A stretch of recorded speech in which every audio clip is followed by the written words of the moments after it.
Esteemed guests, ladies and gentlemen, I am so happy to be moderating this important panel session. It is important because it forms part of why we're here today. And I want to say a very big thank you to the Media Foundation for West Africa for giving me this opportunity to be moderating this important panel session. Okay, so DPI, Digital Public Infrastructure, is transforming Africa's socioeconomic landscape, and it's been doing this by promoting financial inclusion. When I arrived Ghana yesterday night, I was having a conversation with a colleague, Usman, and I had mentioned to them that, or to him rather, that Ghana is really doing well in terms of digital payment platforms, and it's really important that we commend the country, and I see that's something that other countries can learn and follow suit. And that's why it's important that we talk about this today. The topic we're looking at is from exclusion to inclusion, DPI and Inclusive Development in Africa. How DPI, sorry, let me remove this, thank you. How DPI can make for inclusive development in Africa, taking cognizance that whatever it's producing for Africa must be safe and respecting the rights of Africans. And to join me on this panel, I have key players in this industry who will be doing justice to this very important topic. It's my honor to warmly welcome on stage Madam Sabine Mensah. She's the Deputy Chief Executive Officer, AfricaNenda Foundation. Please, a round of applause as she comes on stage. Thank you so much. Keep clapping until she comes on stage. Thank you. And joining her is Abdul Razak Isaka Ali. He's the Chief Commercial Operation Manager, Mobile Money Limited. Thank you. A round of applause as he comes on stage. And we also have Hezekiah Amaike, the Product Manager, Platform Paystack. Please, a round of applause as he comes on stage. Thank you very much. And like I had mentioned, that DPI is really transforming Africa's socioeconomic landscape. It's promoting inclusive development, financial inclusion, and access to essential services. And we see platforms like digital platforms like mobile money, M-Pesa, revolutionizing financial inclusion with over 50 million active users across Africa, facilitating seamless transactions and access to essential services. And it's very important that we look at how DPI can make for inclusive development. How do we ensure that every community, be you a rural community, urban community in Africa, everybody is put together into the net. And while you're coming into this net, DPI is safe for you to use and also respecting of your right. Someone had asked the question about violation, data privacy, and all of that. So thank you very much to my great panelists for joining me on stage. And my first question is to all of you. And the question is, how do you see the role of instant payments evolving in promoting economic growth and reducing poverty in underserved communities? I'd like to start from you, Madam Sabine, before I go on to the gentleman. Please go on. Oh, hello, everybody, and thank you very much for the opportunity to be here at WAMECA and representing AfricaNenda Foundation. I think today, if you want to do business, at some point you will need to pay for something and you will need to be paid for something, whether it's goods or services.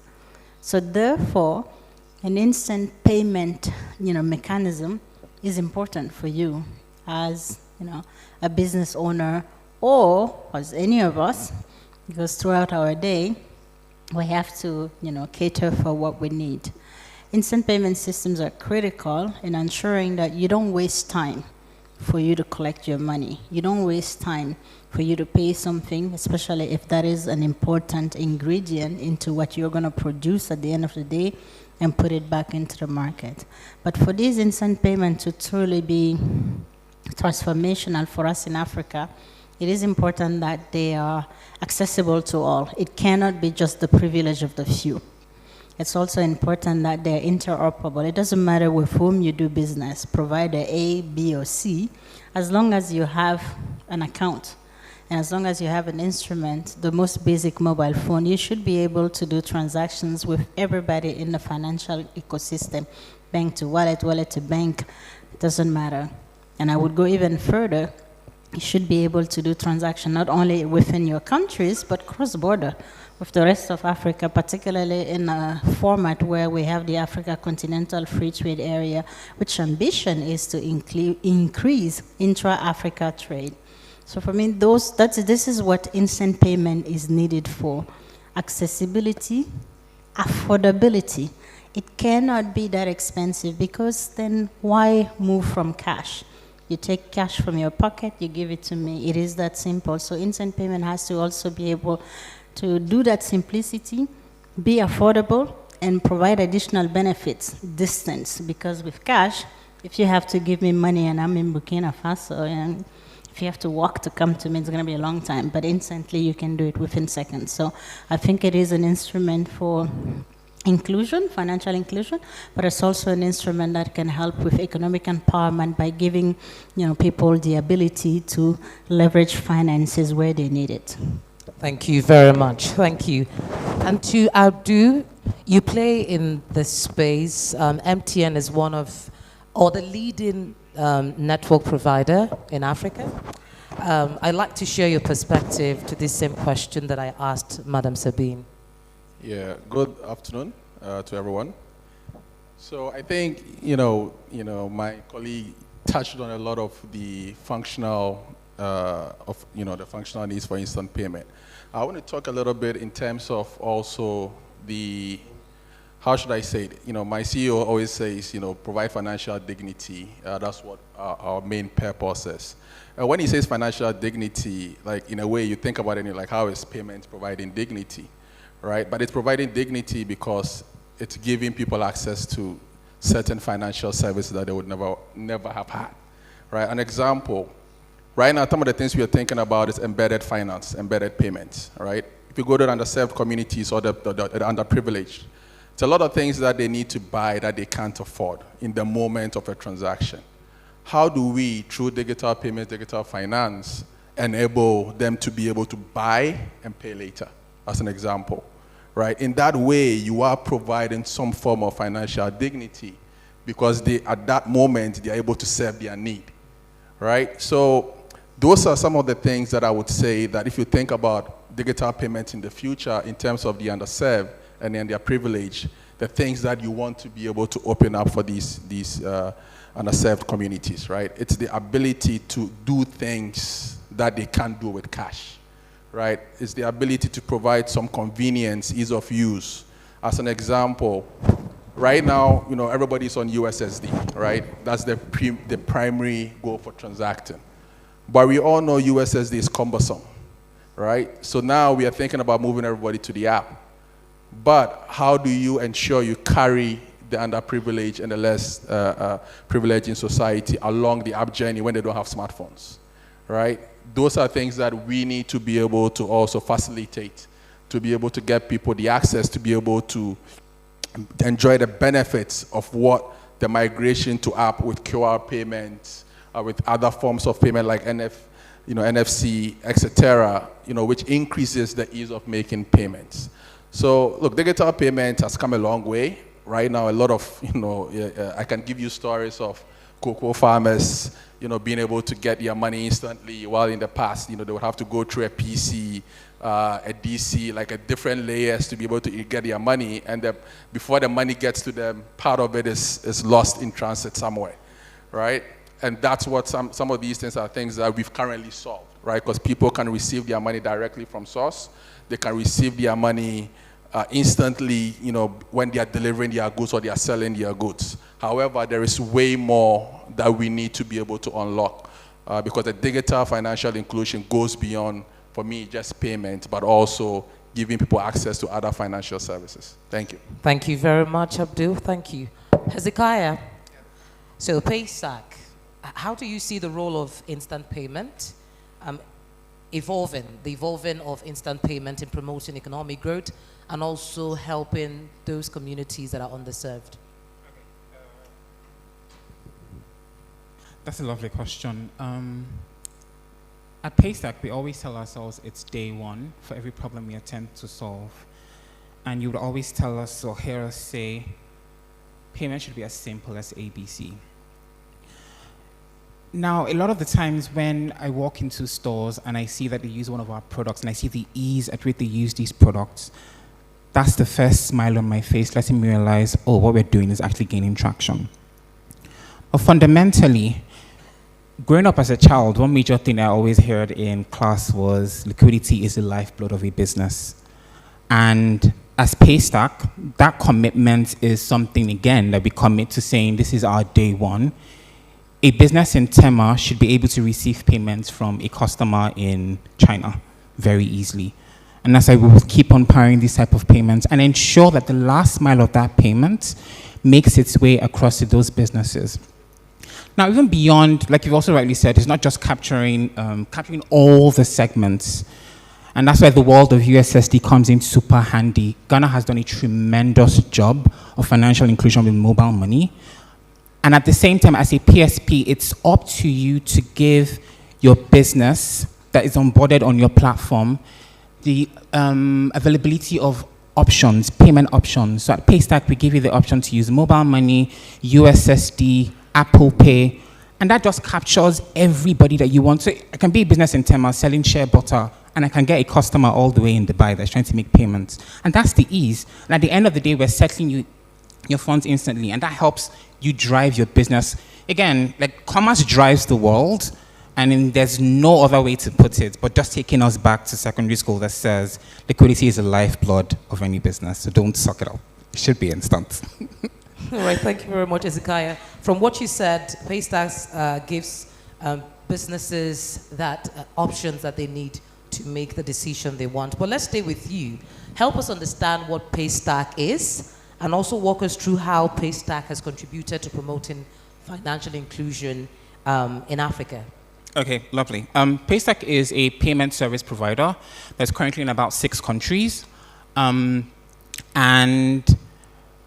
one of the ways by which we have encouraged financial inclusion for businesses is the ease at which you can onboard yourself as an individual, self-service. You go to the Paystack platform. We have 2 options. You can either sign up as a registered business or a startup business. A startup business is a business that hasn't been registered, but you're allowed to test your ideas. And if you speak to some people in school when I was in university, I didn't think of registering businesses, to be honest. But that won't stop me from testing my ideas. I could go on Paystack, open a Paystack account as a startup business, and collect payments from anyone in the world. Now, with all of this in play, Paystack has been able to capture a diverse range of merchants across the different African markets and giving them access to all the customers they need to interact with to continue their trade, essentially. Now, at the end of the day, like I said, one thing that would put a smile or continually puts a smile on our face is when you get that email where a customer says, oh, I've successfully been able to pay this business all the way wherever, but I saw the goods online and I could make payments seamlessly. And again, it just ties back to giving the businesses the various options to collect payments from their various customers. Yeah. All right, thank you very much. Back to you, Madam Sabine. What are the most significant barriers to financial inclusion, and how do you think instant payment can solve these problems? I think there are several stages in our journey to financial inclusion. I think especially today, when we're looking at leveraging the mobile phone as the instrument to enable access to financial services. So for one thing, if you are in an area, in a village or rural area where there's no connectivity, you are excluded. There's nothing you can do about it because that channel, that connectivity is not there. So that in itself is a barrier, infrastructure. then if you do have connection in your area, then you need a tool to be able to do a transaction, let's say a mobile phone. That also is a barrier. If you don't have a phone, then you can't, or you would rely on somebody else to do a transaction for you. So affordability of the tool, the mobile phone in itself, is also another barrier. Let's say you have the connectivity and you have a phone, you need to open an account. You need to be identified to open an account. So access to an ID card, identity card, whatever that is, national identity card or whatnot, is also a requirement in most of our countries to open an account. If you don't have identity, then you will not be able to open the account. Here is another barrier as well. But let's say you have all of that and you're able to open that account. Unless financial services became affordable, unless they are solving a problem for us, you won't be using this account. You can open an account and nothing is happening within your account. That doesn't help you. You know, it's like, yes, I have an account, but it's a dormant account for, you know, operators, they would say. So that also becomes a barrier in itself. So I think for me, the challenges are infrastructure level. There are also in, you know, the ability to have the tool, ability to be identified, and the biggest barrier is really the actual value that financial services are offering to you and how they compete with cash, because the competition is not between Paystack and the other guy. It's really between everything that's on the table with cash, because most of the time people will feel like with cash, there's no cost. This is what I have right now. I can exchange it. I can pay for anything. Everybody understands it. It's interoperable everywhere. Everybody gets it. But, you know, so how do we compete with cash? How do we give more value to cash? And that's where instant payments are coming in with a lot of comparable value to cash. So yes, I can do a transaction right away. It's the same thing as if I give you the money, person to person. I can also do that on the phone. That works, okay. But if distance is an issue between you and me, if you know, you're doing business here and I'm in Tema or somewhere else, then instant payment become even more valuable, because you don't have to go take transport and take hours out of your business to go to the next place where you need to do business. So instant payments transcends distance, transcends time constraints, and our ability to make this instant payment affordable then brings even more value to the people that are using it. But I'll go a bit further, because by using instant payment also, we start leaving a digital trail of transactions that financial service providers can use to make credit more affordable to people, or even to secure your savings. I always refer to my grandma, who used to put her money under her bed, and we all knew where it was, so everybody can access it.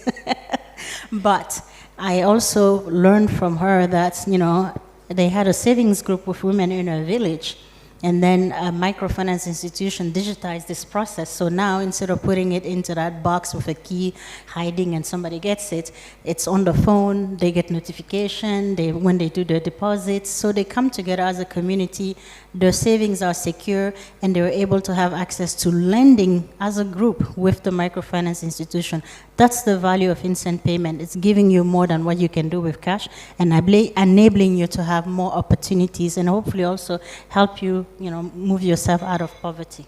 So from what you said, the combined effort from your grandmother's story is helping to solve some of the barriers that stand in the way of financial inclusion. Thank you. Now, back to you, Abdul. MTN Mobile Money is a leading instant payment platform in Ghana. We know that so well. So how has your company leveraged its network and infrastructure to support instant payment implementation in this country? Yeah, I think, you know, we have to go back to the whole, first of all, let's give homage to Safaricom and M-Pesa, right? Without them, there's no mobile money, right? So, I mean, we copied with pride. Whatever was good to copy. Whatever was happening on the Kenyan soil. I think, look, for us, again, I'll touch on what MTN infrastructure we leverage on, but we didn't just leverage MTN infrastructure, right? So I'll touch on some of the other things that we leverage as well.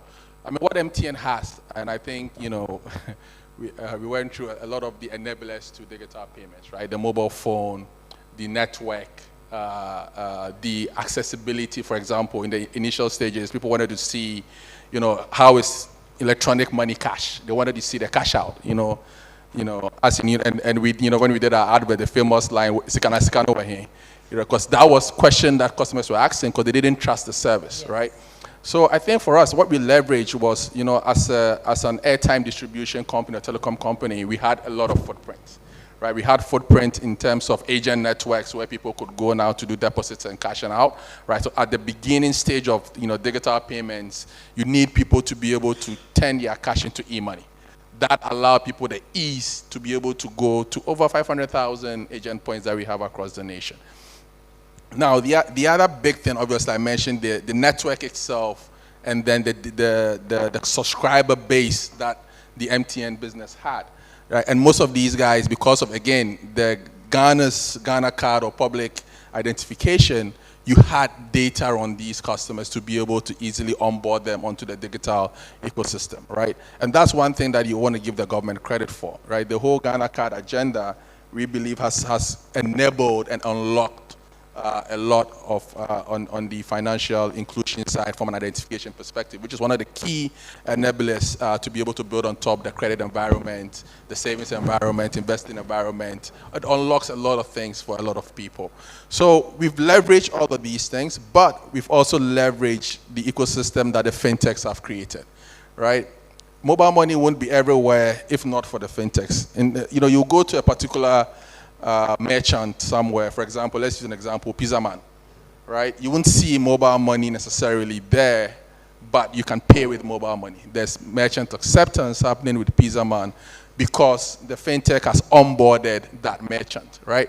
So we also pride in ourselves in the fact that we've created an ecosystem where we can leverage the various partners to be able to expand beyond just, wallets, deposit, withdrawals, transferring money, but even on payments, right? And not just the payments to mobile money retailers, but also to every retailer, right? We're talking about interoperability, but that's what we truly want to do. And again, another public infrastructure that we've leveraged is the GIPS infrastructure, which is allowed for interoperability and e-money conversion across DEMIs and across banks, right? So I think the Ghana story, for us, it's a very holistic, story.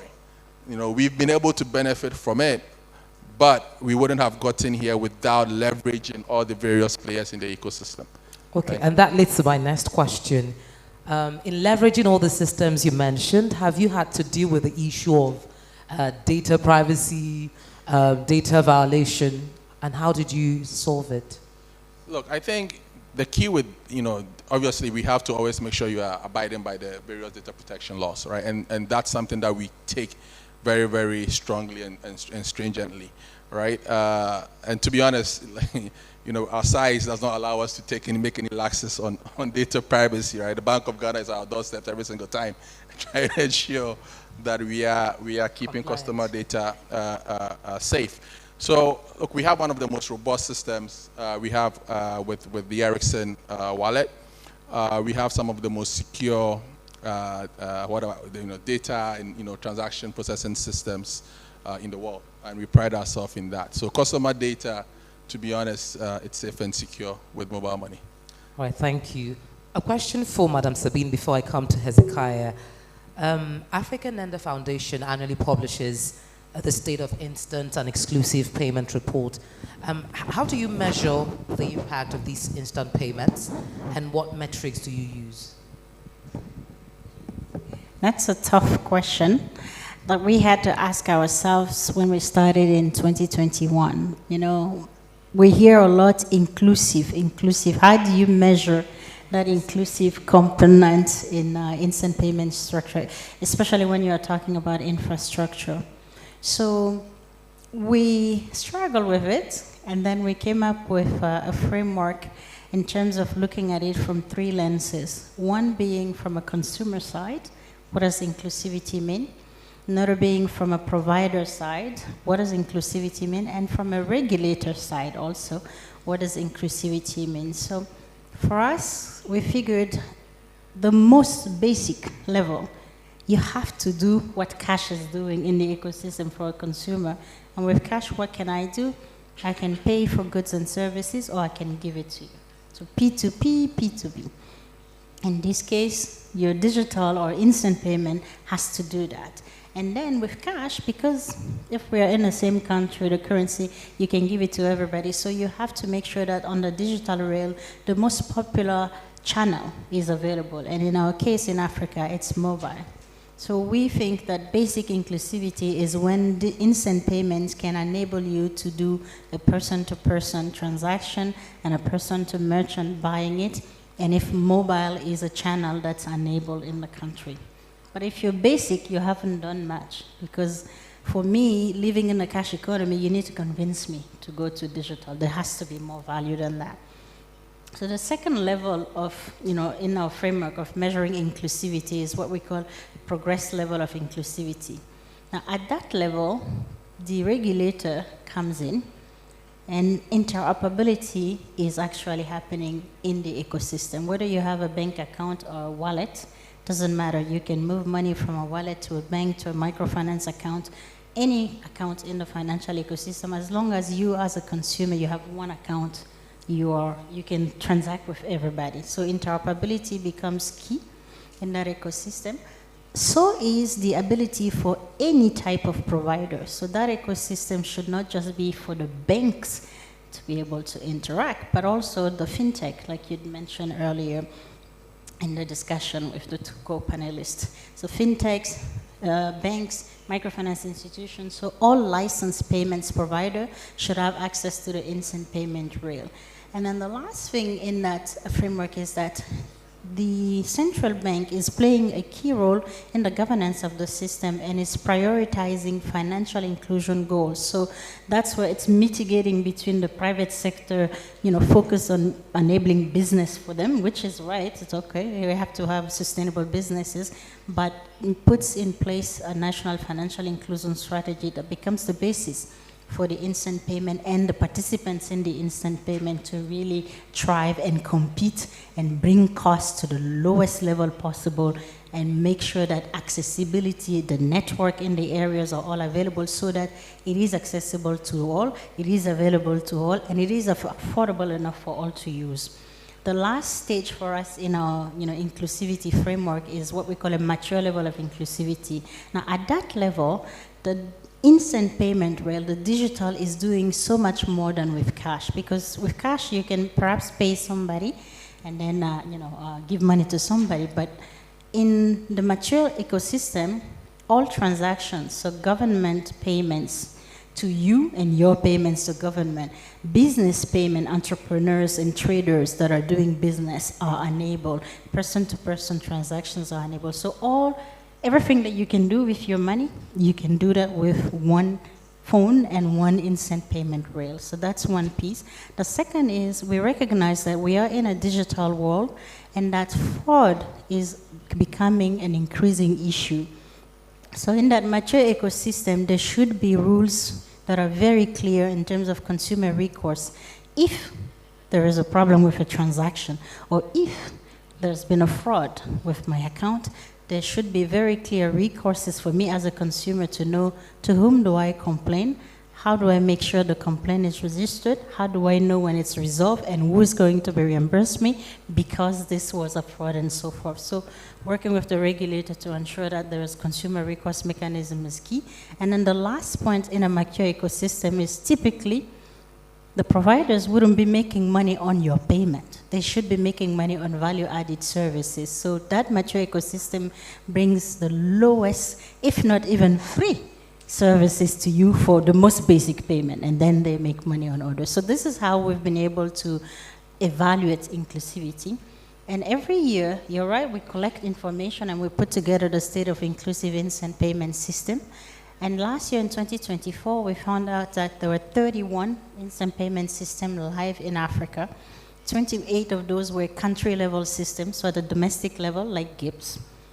And then 3 were sub-regional systems between several countries in a sub-region. And we also take each of these systems through this inclusivity framework to see, which one is more inclusive, or who is at the progress level and who is at the basic level. Last year we had 9 systems at a progress level out of 31. So that tells you that there's a lot more work to be done in inclusivity for instant payments in Africa.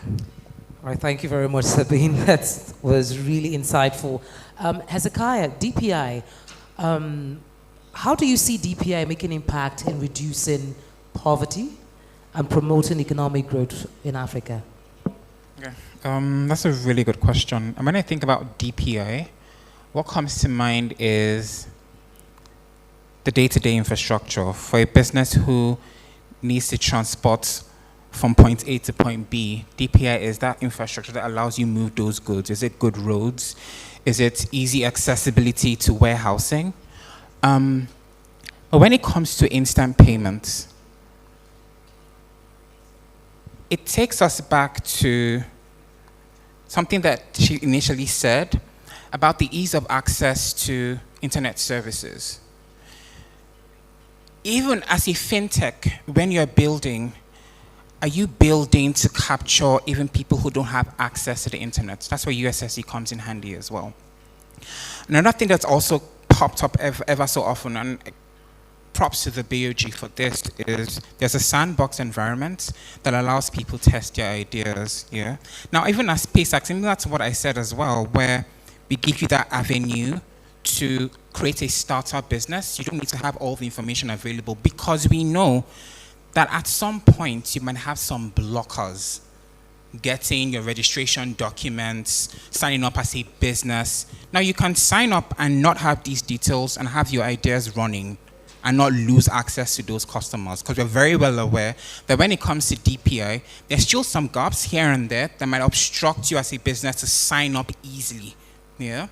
And again, just making as much effort as possible. And I say this thing very often to a few fintechs I've spoken to.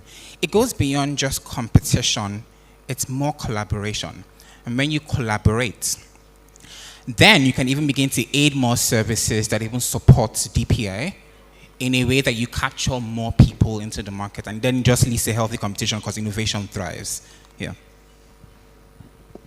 Right, thank you very much. My next question is for Abdu, and the question is, what role do you see government playing in promoting instant payment and financial inclusion? Where do they come in? Yeah, thanks again for the question. I think ultimately government's role for us is to provide an enabling environment, right? You have to set the ground rules that drives innovation. But again, you understand that the government also has to put in certain compliance constraints to make sure innovation does not lead to chaos, right? But it's finding the balance, right? What is the balance between being proactive and driving innovation, and having some constraints that does not stifle that same innovation, right? And for me, I think that's the balance that we need to find, and that's the role that we want government to play, right? Another role would be to actually champion digital payments. If the government themselves are accepting digital payments for everything that they do, it increases, the viability I would say in Ghana we have a lot of people already accepting digital payments, but there is still the last few that we need to get across, right? And if government is essentially championing that agenda, it makes it easier, right? It makes it easier to actually go and, for everybody to accept that this is the way to go for all of us. And what I would give credit to the Ghana government in this instance, where they've actually championed quite a bit of innovation around that. For example, ECG, I think now processes more than 90% of their transactions are digital. You look at what they are doing at the Ghana ports as well. But again, there is a lot more transactions that can go in there. What I would say to the regulators and the government, if they are listening, is not to be too afraid, right? Sometimes you have to try within a certain limit. But the sandbox allows us to be able to do that, which is another great innovation by the central bank. But they have to, sometimes let innovation move a little bit a little bit faster. I mean, the conversation around cross-border, as an example, has stalled for a while. I mean, the government themselves were championing the agenda, but when it comes to actually putting in the regulations and allowing people to move, it's been kind of cat and mouse in a way, right? Where they're not sure whether they want to move or they don't want to move because of certain risks or perceived risks. So that's what I would say. Look, provide an enabling environment and allow innovation, obviously within a controlled space so there's no chaos. Thank you. Vanessa, Okay, you want to say something?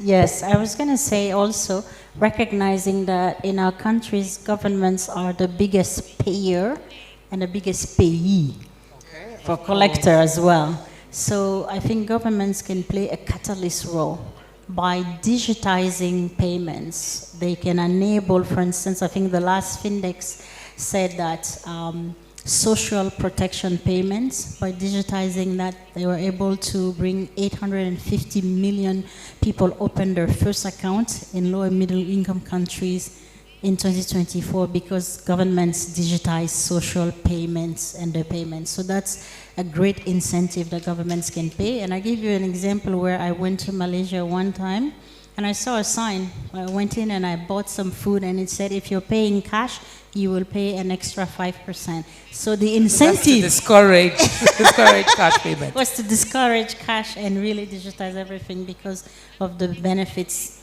we see there. So just wanted to add that. So when government comes, it makes it easier for people to embrace because they will dismantle maybe some barriers. Thank you very much, Sabine. Thank you.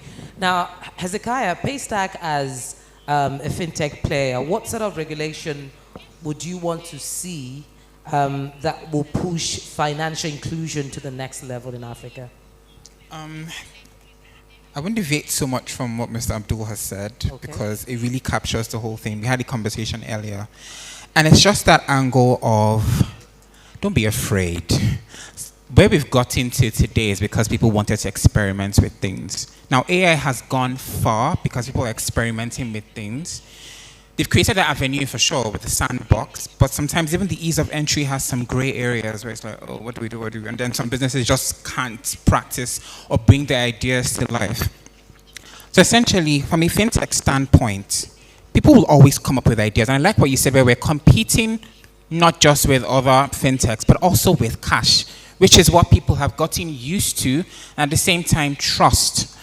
And one of the core things, if you take a look at our product strategy, is to ensure that whatever we're building, there's that element of trust in it. Yeah. But at the same time, because you're competing with cash, you need to come up with very creative solutions that are as simple as possible, no matter the complex background, but when the customer sees it, they see simplicity. But if you are coming up with all these brilliant ideas and then you table it before the government, you're like, it's like, allow these things test run and then see the value in them. So essentially, fundamentally, all I will say is allow businesses test run their ideas. Your fears can be valid, but at the same time, you won't have facts to investigate or address those fears if you don't allow these ideas thrive. So yeah. Thank you. I have one question for you, and then we'll allow the audience to ask their questions. So what trends do you see shaping the future of instant payment in Africa, and how will they impact financial inclusion? Thank you. It's a great question. Part of the CIPS report every year is also looking at the different trends. Again, we look at it from consumer side, from technology side, and regulation. From a consumer side, what we're seeing is the ubiquity of instant payment. People want to be able to pay anywhere, anytime, anyhow, wherever you are on the continent. And that's, it's faster, safer, more secure as well. Payments and affordability are also key. So as we ask consumers, what are some of the barriers, as the fact that it is not affordable. That's one. Another trend we are seeing, which is more on the challenges they're seeing with instant payment, is again the increase of fraud. Instant payment brings instant fraud as well. So how do you protect consumer in an environment where fast is, what makes the payment valuable? So, and from that point, there are things that regulators are doing. For instance, in the instant payment ecosystem now, there are some countries, UK started first with a liability regulation, whereas if there is a fraud, then the sending company or provider and the receiving provider, so on both sides of the transaction, both providers are also on the hook, so that all the ecosystem is working to protect the consumer and are leveraging, whether it's AI or any type of technology, to ensure that before that transaction goes in, it is a legitimate transaction and that consumers will be protected. And if it's not legitimate, then the providers are also on the hook to find a way to reimburse or reverse these transactions. So those are trends that we're definitely looking into and to see. I think AI will play even a more important role in, as we're going, not only for fraud prevention, but also for standardizing some of the compliance requirements, set by regulator within the context of instant payment system. A trend that we are seeing at a country level, because at the domestic level where they're building these instant payment like GIFs, for instance, in Brazil, PIX, it's that payment is free for consumers. Payment is not where you're making money. It's the value add services where they're enabling now, buy now, pay later, access to credit, insurance, and all of these value added services are where they're making money. So that trend comes to the benefit of consumers, but it has challenges from a sustainability perspective for the providers. So that's something to watch and see how it's going to be evolving, but it's been one of the incentives that have made systems like PIX in Brazil or UPI in India very successful, and the adoption has gone very high because then there's no barriers against cash. If I don't have to pay for it and I can put my money into the electronic, it becomes very convenient. So I hope that gives you an idea of some of the trends we're seeing from a consumer perspective, but also from a regulatory perspective. All right, thank you very much. Thank you so far. It's been a rich conversation. And I know we have loads of questions to ask. So if you have questions, I think we'll follow the lead given to us by the first panel session. And we'd like to have 5 questions, looking at the time we have here. So we want this to be even. Questions from here, here, and here. I see more hands here. So I'll take 1, 2, 3, 4, 5. Let's start with him, Mr. Charles. I was thinking in French. So Okay. to be clear, merci. Je voudrais savoir, je m'interroge, est-ce que plus d'innovation, plus de technologie ne devient pas une barrière à l'inclusion? Plus ça se développe, plus on est plus performant dans la technologie, est-ce que ce n'est pas un frein à l'inclusion? La deuxième préoccupation, il y a un de nos importants leaders politiques africains qui disait faire quelque chose pour moi, sans moi, c'est contre moi. Est-ce que vous avez le sentiment qu'on implique suffisamment les communautés, les populations vulnérables ou bien les populations reculées dans les technologies développées ou dans les innovations faites pour faciliter leur vie? Je ne pense pas qu'il y ait des technologies en langue africaine ou je dis en tui ou des choses comme ça.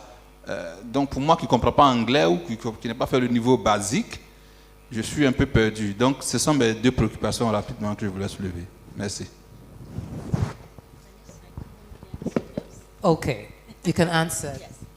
Merci beaucoup, c'est vraiment de très bonnes questions. Pour la première question qui est de dire, est-ce que avec les avancées en technologie, on ne crée pas encore un autre barrage entre les inclus et ceux qui sont exclus? C'est une très bonne question. En fait, je pense que la question nous revient à nous, les acteurs dans l'écosystème, de nous assurer que ce que la technologie permet de faire, on l'utilise à bon escient pour justement inclure les populations qui sont les plus exclues. C'est pour ça que parfois, certains fournisseurs investissent beaucoup lorsqu'ils ont effectivement une technologie, ils font beaucoup de focus group, ils vont dans les communautés ou avant même de voir la technologie, ils partent d'un besoin actuel des communautés.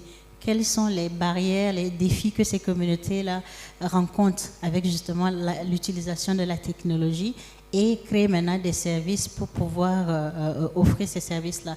Quand les services répondent à un besoin réel des populations, je peux vous assurer que l'adoption, elle va mais vraiment très rapidement. C'est ce qui a été le cas pour M-Pesa au Kenya en 2007 à l'époque, parce que le plus grand besoin, c'était de bouger de l'argent d'un point A à un point B dans une situation politique qui était tumultueuse et une situation aussi de sécurité qui était difficile. Mais ce n'est pas la pratique courante, malheureusement.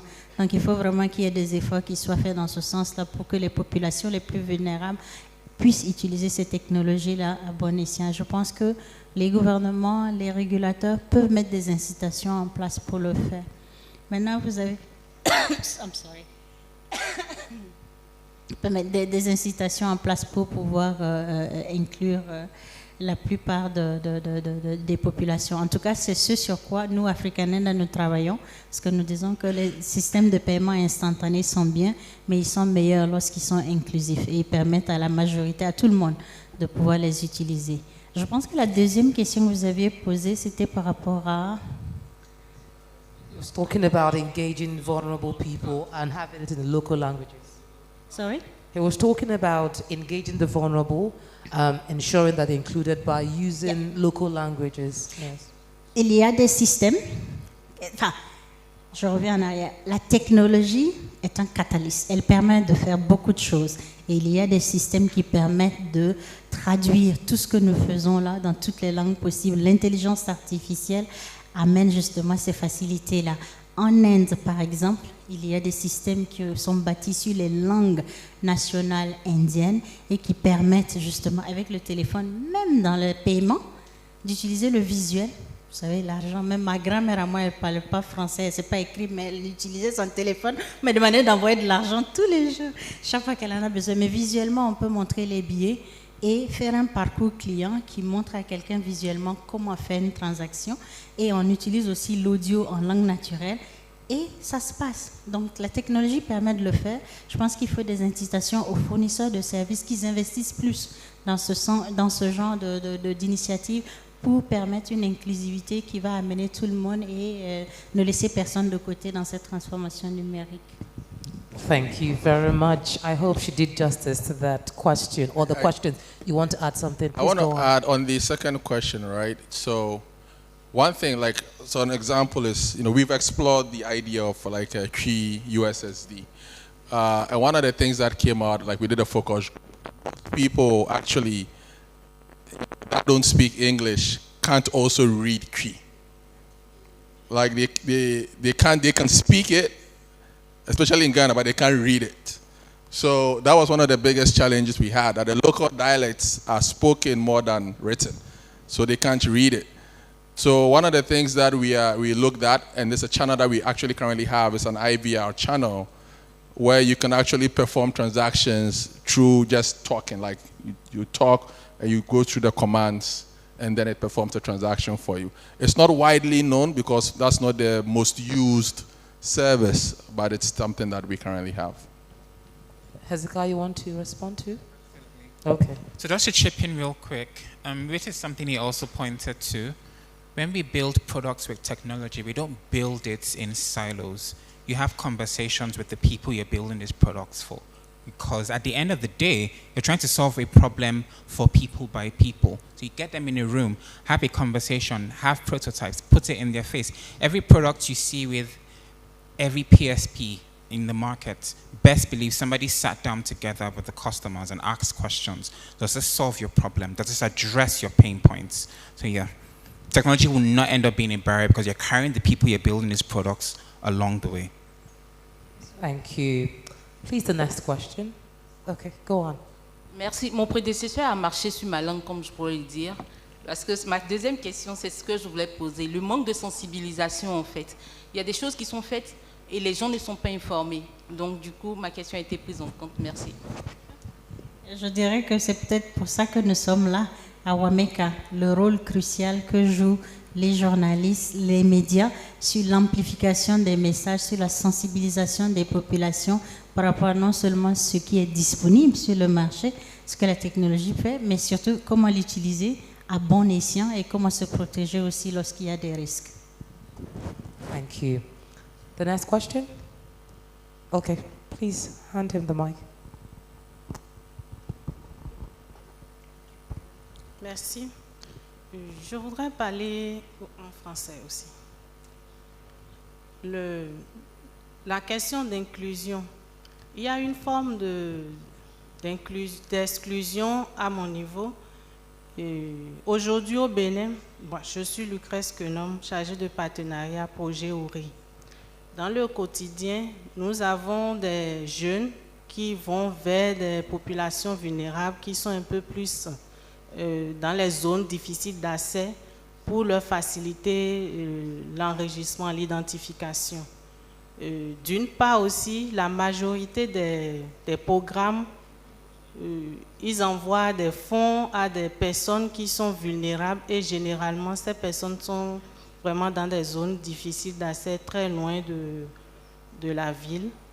Et aujourd'hui, c'est le mobile money qui est utilisé. On ne transporte plus de l'argent pour se déplacer, aller remettre, ni aux agents qui sont sur le terrain, ni aux personnes qu'on veut soutenir, qu'on veut accompagner.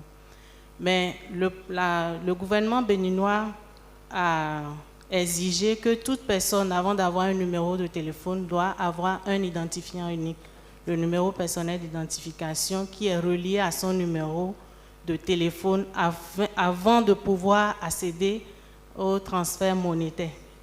Et pour pouvoir avoir ce numéro personnel d'identification, il faudrait avoir le minimum de documents pour qu'on puisse t'enregistrer dans le registre national des personnes physiques.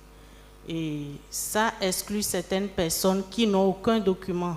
Et surtout ceux dont on parle qui sont vraiment dans des zones reculées. On est confronté à cette difficulté. Et je voudrais exposer s'il y a des réflexions à ce sujet. Merci. Thank you very much. Okay, you have a solution for her? Je voudrais peut-être partager une expérience. Ce que vous dites est une réalité et dans beaucoup de nos pays, effectivement. L'Inde a choisi justement face à cette solution parce que aussi c'était un pays qui avait une grande proportion de personnes non identifiées d'utiliser la biométrie pour identifier les gens. C'est vrai qu'ils n'ont pas une carte d'identité, mais ils ont enregistré en l'espace de quelques années plus d'1 milliard de personnes avec les données biométriques au niveau de l'empreinte digitale et puis de l'iris aussi. Ça, c'est une option aussi que la technologie permet. Je vois qu'il y a beaucoup de nos États qui s'engagent vers ça.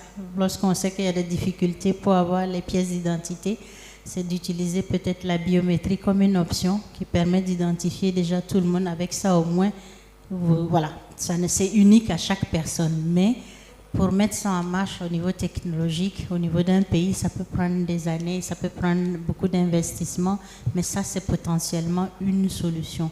Mais je suis d'accord avec vous que c'est un problème qui est très réel.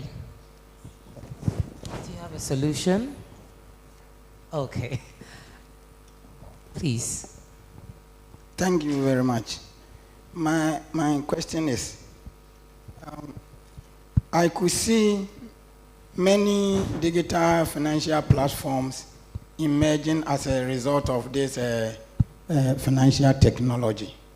And as journalists, we also need data in order to ensure effective reporting. So my question is, how do we integrate these digital financial platforms into the international financial reporting standards so that we will get access to authentic data for effective reporting, transparency, and then accountability? Paystack. Okay, you want to answer first? Okay. That's an interesting question because the minute you talk about data, especially for a fintech, our senses just flare because of data privacy. But one thing that we actively do as well is try to post blog posts of the products we're working on, some of the trends we're seeing in the market as well, that's informing some of our decisions and what we're making. I know for sure we need to do better in exposing this data in healthier ways, essentially in ways that can be easily accessible for journalists to encourage literacy. But for now, it's mostly just the blog posts that we have. Some fintechs also go as far as possible to do year roundups, which gives you insight into the operations in the market, or what's the volume of transactions we're seeing, what are the trends that we're observing. But I actually believe we need to still do a whole lot better to give journalists access to that information. At the same time, it will encourage digital literacy. Yeah. Yeah, okay. Yeah, I was going to add to that. You know, I was celebrating your question because that's something we at AfricaNenda Foundation struggle with every year when we are putting our State of Inclusive Instant Payment System together. We go to central banks, we go to instant payment system operators every year with a questionnaire, with a request to get their data. Every year we struggle. Even the current report that we are going to be launching out in November, we still have some who have not shared the data. It is a crucial question for us and for Africa. Our ability to track what we're doing and to showcase what's going on. There are so many innovations happening in Africa, particularly on digital payments, that we have a lot to give. And unfortunately, that story is not given the importance it needs because of the fact that we have silos into the data. Sometimes the data is collected, not shared. Sometimes it's collected, shared, but only in certain platform and not others. We at AfricaNenda are advocating for central banks, the regulator of the financial ecosystem, to collect all the data, not only collect it, but publish it systematically so that it is available in the public domain for all of us to work. One thing I can tell you last year is that there are over 48 billion instant payment transactions processed last year in Africa, and accounting close to over $1 trillion in value for instant payment transaction. But even this number is undervalued because out of the 31 systems that we know are live, we only had data for 22. So it tells you that there's so much more happening in that ecosystem. And I hope that you and all of you, the media in the room here, can help raise this advocacy about the importance of collecting instant payment data, of standardizing the data request form. So we're all collecting the same type of data. So to enable comparability between what's happening in the ecosystem and to publish. Don't even give it to AfricaNenda or anybody else. Just put it in the public domain so we can all have access to it and analyze. It would only help us get better, and it would also help us, because you know what they say, you can only improve what you measure. And if you don't measure, how do we know we're doing better? Abdul, you want to answer, but I'd like to add something to that. Is it that there is no database where this data is stored, or just plain hoarding? No, there is, obviously. I mean, we wouldn't be digital players if we don't have data. I mean, then how are we playing versus cash? So I think you addressed a bit of the point I wanted to make, which is that, to be honest, as we speak, almost all the fintechs and EMIs in Ghana report to central bank. So the central bank has the data, right? To be honest, like they have everything, right? They choose what to share, when to share, how to share. Sorry, I have to make a comment. Okay. Central Bank of Ghana has been one of the few systematically since 2021 who have shared the data with us for the report. Absolutely. Exactly. Every single year. Yes, exactly. Because they have the data, right? I know currently they have a quarterly, the Bank of Ghana's quarterly release reports. They usually publish within that report. Our report is not just fintech, right? It's a whole central bank report, but there is a section for the fintech, space, which is in there. So there is some information that you can actually get from the Bank of Ghana reports. Now, whether that is, would suffice for everything that you need, I mean, maybe not. Maybe not, but the information, it's available, especially in Ghana. They get the reports, sometimes daily even, on certain reports from us. Thank you. Any other question? Okay.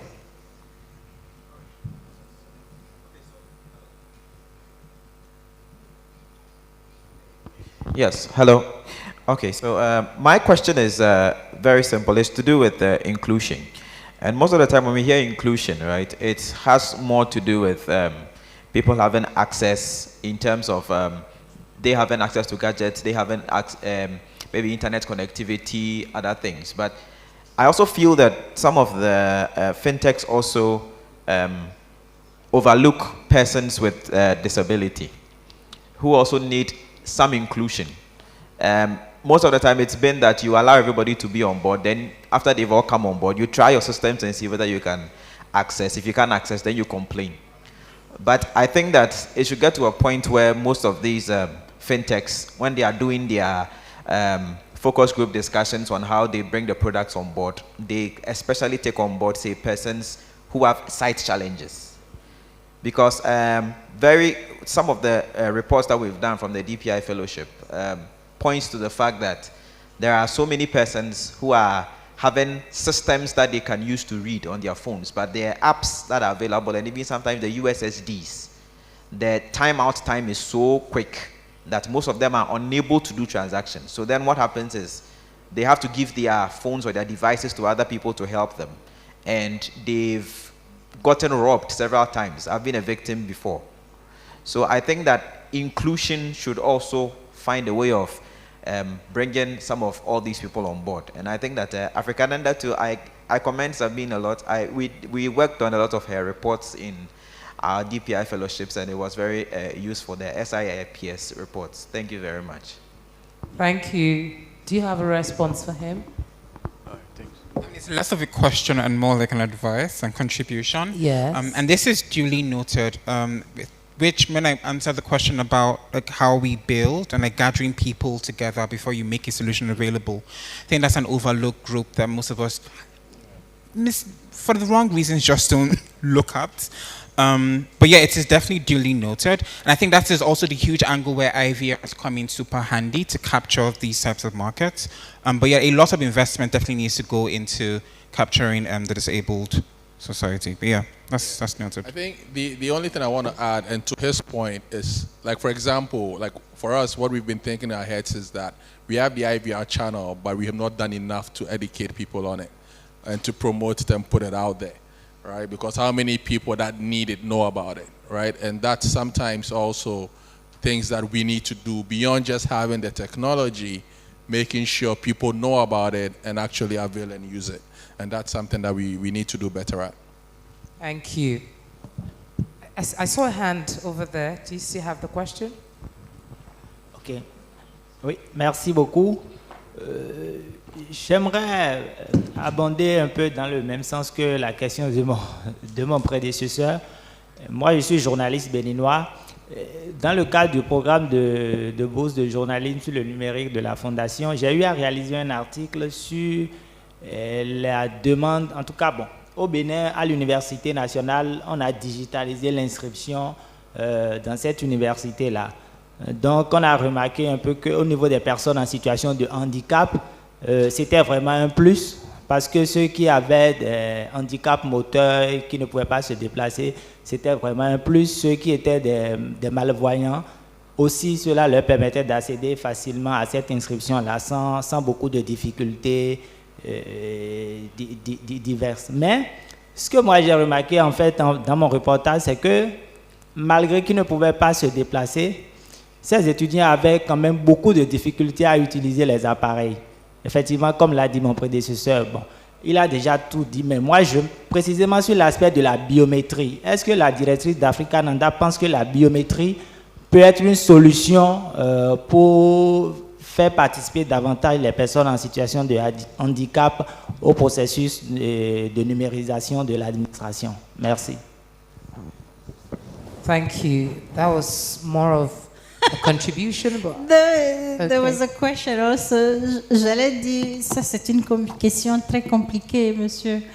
Je sais que la biométrie a un avantage qui est de dire qu'elle peut identifier quelqu'un avec vraiment un niveau de certitude très élevé à travers nos empreintes ou l'iris que c'est nous. Donc cette partie-là de ce que la biométrie peut faire, donc qui permet donc de vérification de l'identité de quelqu'un et d'utiliser cette information-là pour faciliter l'accès à un service ou pour valider que c'est bien vous qui avez le service, ça c'est ce qui est actuellement utilisé par la technologie et ce qu'on voit. Maintenant, vous allez plus loin en disant, OK, non seulement de m'identifier, mais est-ce que ça peut permettre à des personnes qui ont des difficultés ou des handicaps de pouvoir l'utiliser? Je pense que la technologie ne fait que nous surprendre avec les années, avec les innovations qui se passent. Je suis sûre qu'il y aura des innovations qui vont permettre ça, mais c'est un processus. Donc, j'espère qu'on va y arriver. Ce n'est pas forcément la réponse que vous vouliez, mais je pense que avec la technologie et avec les innovations qu'on voit surtout en Afrique, je suis sûre qu'il y aura des solutions qui vont nous permettre d'accélérer plus d'inclusion pour les personnes qui ont des handicaps. Thank you very much. That might not be the answer you're expecting, but I believe with technology, we are a step further into making it work. Thank you very much. Thank you. Any other question? Okay, please go on. Merci, je suis Ibrahim Elissa Faye, je suis journaliste au Sénégal. Ma question est par rapport un peu au data center, c'est-à-dire à la sauvegarde de nos données. On parle beaucoup d'inclusion financière, on parle beaucoup, disons, de biométrie, mais nous savons tous qu'en Afrique, très souvent, les serveurs ne sont pas ici. Et donc, nous avons tous nos données quelque part et malheureusement, ceux qui sont dans la big data utilisent ces données-là pour, disons, les cookies, pour tout ce qui est marketing, vente en ligne et des trucs comme ça. Finalement, nous sommes quelque part même des cobayes. Je dis ça quelque part parce que au Sénégal, nous avons vécu un piratage à grande échelle de l'administration fiscale qui est resté quand même 5 jours out, carrément, out. Donc, il y a des failles. Et l'autre chose, c'est que au niveau le plus élevé, c'est-à-dire dans le gouvernement, les gens utilisent encore des adresses mail, voilà, Gmail, Yahoo, ou vraiment sur lesquels nous n'avons aucune prise, aucun contrôle. Donc, moi, je pense que quand même, c'est l'occasion de poser le débat sur nos données, qui sauvegardent réellement et qu'est-ce que peut faire l'Afrique et comment pouvons-nous en tout cas faire pour, disons, avoir des solutions purement africaines, localisées en Afrique et gérées par l'Afrique et, disons, même du point de vue des data centers. Merci. Maxi, a response for him? Yes, vraiment la plateforme de WAMECA, ce sont des questions très difficiles. Merci beaucoup pour la question. Je pense que le défi de la protection des données est un défi qui est très réel et qui est sérieusement pris en compte par l'Afrique. Il y a d'ailleurs un cadre réglementaire qui a été mis en place par l'Union africaine pour la protection des données. Plusieurs pays travaillent sur la sécurisation des infrastructures numériques, beaucoup d'investissements dans l'IPN, l'infrastructure publique numérique, en s'assurant qu'il y a un cadre de cybersécurité qui est mis en place qui va protéger non seulement l'infrastructure elle-même, mais surtout les failles pour ne pas avoir justement accès à ces données-là.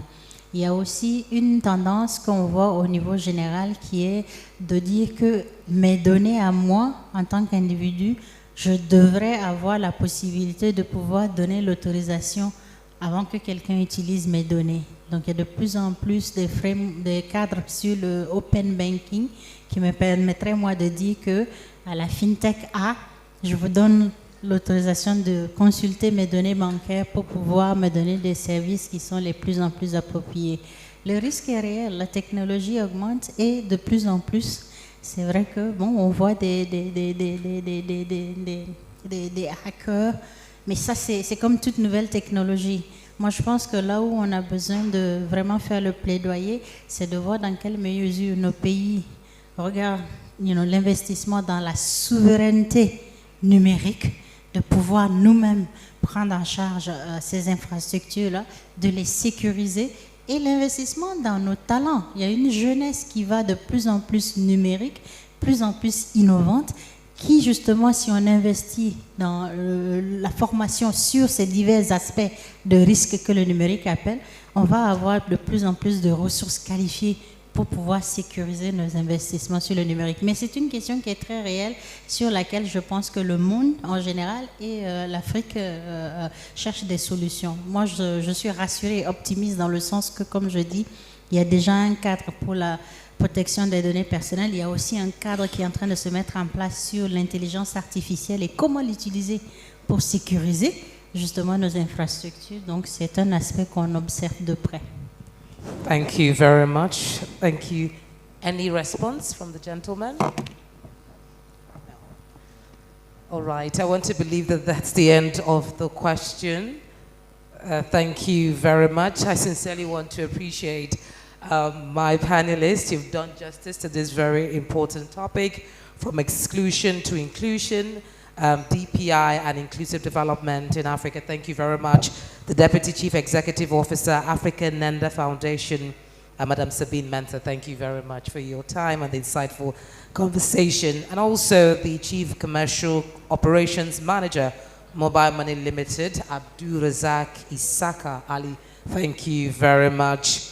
And Hezekiah Amaike, Product Manager Platform, Paystack, thank you so much for the insightful conversation. We believe that DPI is here to stay and it will keep shaping the future of Africa, but we need to make sure that it's all-round inclusive, it's safe, and also respecting the rights of those who make use of it here in Africa. Thank you very much.